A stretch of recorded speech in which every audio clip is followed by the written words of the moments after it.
Hi guys, it's சினிமாபுரம். நான் உங்கள் எஸ்டிஹெச். இப்போ நம்ம வந்து எதை பற்றி பேச போகிறோம் பார்த்தீங்கன்னா, இந்த ஆண்டு 2023ஆம் ஆண்டு தமிழ் சினிமாவில் ரிலீஸ் ஆன மொக்கையான படங்களை வந்து டாப் 5 பார்க்க போகிறோம்.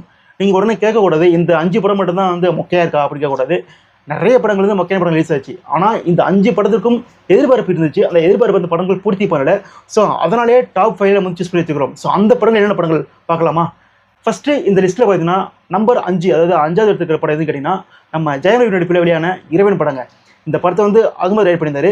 ஃபேன்ஸுக்குள்ள ஒரு சின்ன எதிர்பார்ப்பு இருந்துச்சுங்க. என்ன காரணம் பார்த்தீங்கன்னா, ஜெயம் ரவிக்கு வந்து இதுக்கு முந்தைய படங்கள் வந்து எதுவுமே சோலோ படங்கள் ஓடவே இல்லை.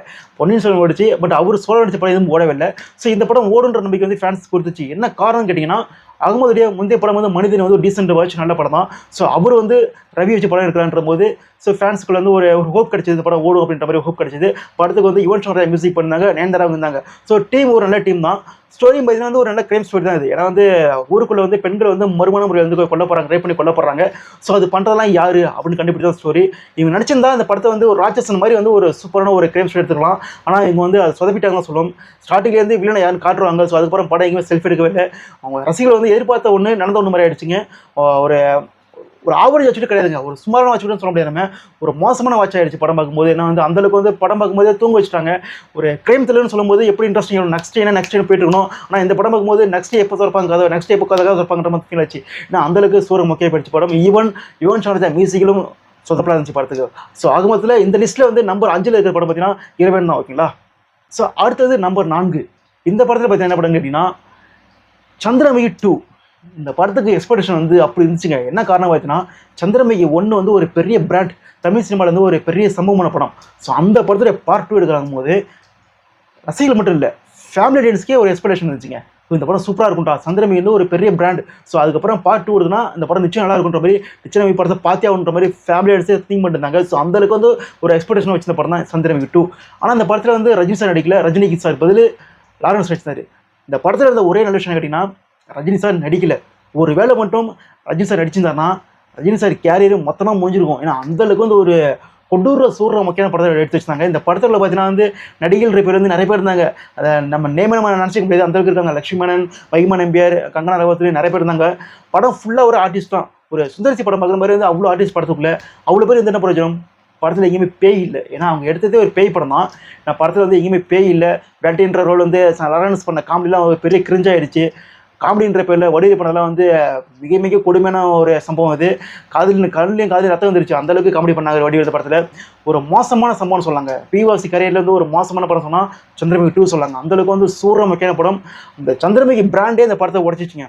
அந்த ஒரு பிராண்டே அழிச்சு சொல்லலாம். ஏன்னா வந்து ரொம்ப வடிவேல் டைலாக் ஒன்று வரும் இந்த ஃப்ரெண்ட்ஸ் படத்தில், அல்லு சிலர் ஒடுக்கிட்டீங்களா அப்படின்ற மாதிரி டைலாக் இருக்குல்ல, அதேமாதிரி வந்து அந்த பிராண்டே வந்து சுக்குனை உடைச்சிட்டாங்க. அந்தளவுக்கு ஒரு சூற முக்கிய படம். இந்த வருஷத்தில் ரிலீஸ் ஆன படத்துலேயே வந்து அட்டு ஃப்ளாப் லிஸ்ட்டில் வந்து சந்திரமுகி 2 நம்ம வைக்கலாம். ஓகேங்களா?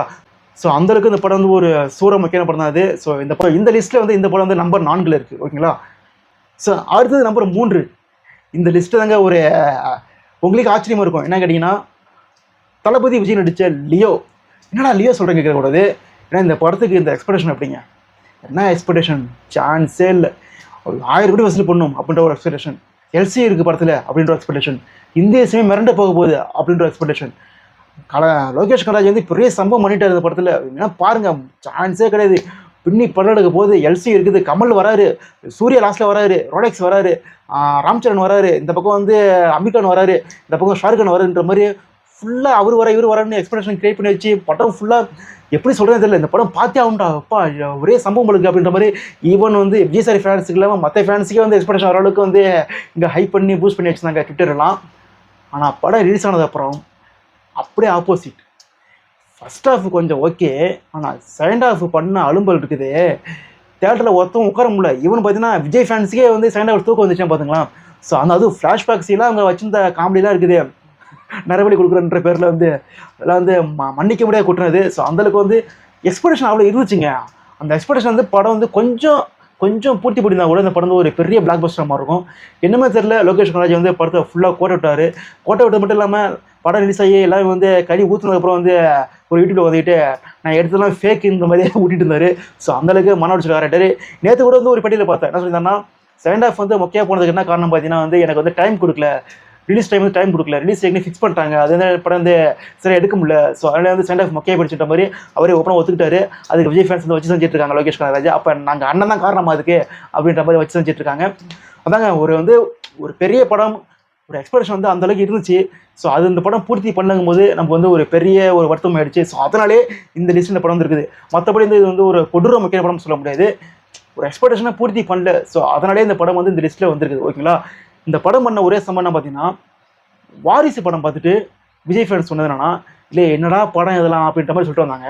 ஆனால் லியோ பார்த்துட்டு என்ன சொன்னாங்கன்னா, இதுக்கு வாரிசே பரவாயில்லடா அப்படின்னு சொன்னாங்க. ஸோ அதுதான் லியோ பண்ண ஒரு பெரிய சாதனை. வாரிசு படத்தை நல்ல படத்தை மாற்றிடுச்சு. ஓகேங்களா? ஸோ அது ஒன்று தான் லியோ பண்ண பெரிய சாதனையே. இந்த படம் வசூல் கணக்கு வந்து நிறைய வடைகள்லாம் வரும். ஸோ அதெல்லாம் வந்து வேறு பக்கம், அது நம்ம நிறையா வீடியோ போட்டுட்டோம், நீங்கள் பார்க்கலாம், நம்ம சேனல் செக் பண்ணி பாருங்கள். பட் ஒரு படமாக பார்த்தீங்கன்னா இந்த படம் வந்து ஒரு கொடூர முக்கியமான படம் கிடையாது. ஆனால் வந்து எக்ஸ்பெக்டேஷனை பூர்த்தி பண்ணுங்கும் போது ஒரு மோசமான முக்கியமான படம் மாறிடுச்சு. ஓகேங்களா? ஸோ அதனாலே இந்த படம் வந்து நம்பர் 3 வந்துருச்சுங்க. ஓகேங்களா? ஸோ அடுத்தது நம்பர் 2. இந்த இடத்துல வந்து பார்த்தீங்கன்னா 25, நம்ம கார்த்தி நடித்த 25 ஜப்பான். ஆமாங்க, இந்த படத்துக்கு வந்து எக்ஸ்பெக்டேஷன் வந்து பெரிய லெவலில் க்ரியேட் பண்ணி வச்சுருந்தாங்க. அவங்களே ஓனாக பார்த்தீங்கன்னா நேர் ஸ்டேஜ்லேருந்து ஒரு ஸ்டேஜை போட்டு அந்தளவுக்கு பேசி வச்சுருந்தாங்க. இந்த படம் அப்படி இருக்கும் இப்படி இருக்குன்ற மாதிரி. இவன் பார்த்தீங்கன்னா வந்து ராஜ்குமார் டைரக்ஷன் இந்த படத்துக்கு, கார்த்தி 25 படம் இது. ஸோ அதனால் வந்து அவர் அண்ணனுடைய 25 வந்து சிங்கம் படம். ஸோ அதேமாதிரி இந்த படம் இருக்குன்ற மாதிரி வந்து ஒரு ஹைப்பில் பண்ணி வச்சுருந்தாங்க. ஏன்னா வந்து அவருடைய அண்ணனுக்கு வந்து 25 படம் வந்து சிங்கம். அது வந்து ஒரு பெரிய பிளாக் பஸ்டர். ஒரு படம்னா ஒரு கமர்ஷியல் படம்னா சிங்கம் தான். ஸோ அதுமாரி படம் எடுத்துருப்பார் ஹரி. அதுமாரி அஜித் சாருக்கு வந்து 25 வந்து அமர்கலம். அதேமாரி வந்து ஒரு படம் வந்து நமக்கும் கிடைக்கும்னு கார்த்தி வந்து ஆசையாக இருந்தார். ஆனால் அவர் ஆசையில் மண்ணிலே போட்டாங்க. ஜப்பான்ற ஒரு படத்தை விட்டு ஒரு கொடூர முக்கிய எடுத்துக்காட்டாக இந்த படத்தை ரிலீஸ் பண்ணியிருந்தாங்க தீபாவளிக்கு. ஸோ அதனாலே இந்த பட்டியலில் வந்து இந்த படம் வந்து செகண்ட் பிளேஸ் வந்துருக்குது. ஓகேங்களா? ஸோ இந்த பட்டியலில் இந்த ஆண்டு வெளியான படங்களே சூரமக்க கொடூரமக்க அப்படின்ற பேரில் வந்து நம்பர் 1 எது இருக்குன்னு கேட்டிங்கன்னா, குடும்பம்னா பிரச்சனை இருக்கும், ஆனால் நமக்கு இருக்கிறது ஒரு குடும்பம் தான். கிரிஞ்சுகளின் கூடாரம், கிரிஞ்சுகளின் சொத்து, கிரிஞ்சுகளின் அரண்மனை அப்படின்ற மாதிரி பட்டம் ஃபுல்லாக கிரிஞ்சாகவே இருந்த ஒரு பெரிய ஒரு சம்பவம் தான் நம்ம தளபதி விஜய் நடித்த வாரிசுங்க. இந்த படத்துக்கு வந்து எக்ஸ்பெக்டேஷன் பார்த்தீங்கன்னா, படத்தில் ஃபைட் இருக்குது, பாட்டு இருக்குது, டான்ஸ் இருக்குதுன்னு சொன்னாங்க. ஆனால் அந்த படம் பார்க்கும்போது தெரிஞ்சுது கூடவே வந்து மகா அருமையான கிரிஞ்சுகளே இருக்குன்னு ப்ரொடியூசர் வந்து சொல்ல மறந்துட்டாரு. ஸோ அந்தளவுக்கு ஒரு மோசமான படமாக அமைச்சுங்க. ஏன்னா வந்து இந்த படம் வந்து பொங்கல் ரிலீஸ் ஆச்சுங்க.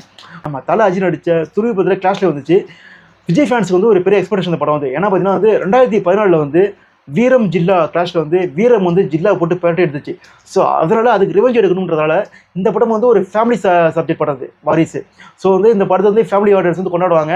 துணிவு வந்து ஒரு ஃபேமிலி சப்ஜெக்ட் படம் கிடையாது. ஸோ அதில் வந்து துணிவு அடி வாங்கின்ற மாதிரி விஜய் ஃபேன்ஸ் வந்து படத்தை வந்து ரொம்ப நம்பிக்கையாக இருந்தாங்க.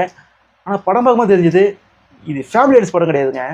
வீட்டில் வந்து பாட்டிங்க வந்து சீரியல் பார்க்கும்ல, ஸோ அந்த பாட்டிகளுக்கு ஏற்ற படம். ஸோ அதே வந்து டைரக்டர் வந்து சொல்லிருப்பாரு, சீரியல்லாம் என்ன அவ்வளோ இறக்காலமா அப்படி கேட்டிருப்பாரு. அவர் படத்தை எடுத்து வச்சுட்டு வாரிசு சப்போர்ட் பண்ணாமல் சீரியல் சப்போர்ட் பண்ணாரு. ஸோ அதிலே தெரிஞ்சிருக்கும். ஸோ விஜய் வச்சு கிட்டத்தட்ட ஒரு 3 மணி நேரத்துக்கு ஒரு பெரிய சீரியல் எடுத்து வச்சுருந்தாங்க டைரக்டர் வம்சி. ஓகேங்களா? ஸோ இந்த படத்தில் பாட்டு கேட்டிங்கன்னா தமிழுடைய பாட்டெலாம் சூப்பராக இருக்கும். நீங்கள் வந்து பாட்டெலாம் குறை சொல்ல முடியாது. ரஞ்சினி படத்தில் வந்து பெரிய ஹிட் அடிச்சுது. ஆனாலும் படம் இங்கே சொதப்ப போக ஃபர்ஸ்ட் ஹாஃப் சூப்பராக இருக்குது, செகண்ட் ஹாஃப் வந்து மொக்கையாக இருக்குலாம் பிரிக்க முடியாது. ஏன்னா வந்து ஃபர்ஸ்ட் ஹாஃப்லேருந்து செகண்ட் ஹாஃப் வரைக்கும் எண்டு வரைக்கும் பார்த்தீங்கன்னா அந்த சீரியல் எஃபெக்ட்லேயே படம் இருக்கும். அது மட்டும் இல்லாமல் பார்த்தீங்கன்னா விஜய் சார் வந்து சின்ன வயசு பையனாக காட்டுறதுக்காக ஃப்ளாஷ்பேக்கில் வந்து ஃபுல்லாக நீட் க்ளீன் சேவ் பண்ணி அந்த காலத்து அப்பாஸ் மாதிரி காட்டுறேன்னு நினச்சிக்கிட்டு இந்த காலத்து இவனை மாதிரி கட்டிட்டாங்க. ஸோ அதெல்லாம் வந்து கிரிஞ்சின் உச்சகட்டமாக மாறிடுச்சு. ஈவன் விஜய் ஃபேன்ஸே படத்தை ட்ரோல் பண்ண ஆரம்பிச்சிட்டாங்க. ஒரு மிகப்பெரிய ட்ரோல் மெட்டீரியல் மான படம் தான் இந்த வருஷத்தில் வாரிசு தான். ஸோ அதனாலே இந்த படம் வந்து இந்த இடத்துல வந்து நம்பர் பிளேஸில் இருக்குது. ஓகேங்களா? சரி, ஓகே கைஸ், இந்த டாப் 5 மொக்க படத்தில் வந்து வேறு எந்த படத்தை ஆட் பண்ணலான்னு உங்கள் படத்துலேருந்து எந்த படம் மொக்க படம் அப்படின்ற மாதிரி கமெண்ட் பண்ணுங்கள். மீண்டும் சந்திப்போம். Tata, bye bye.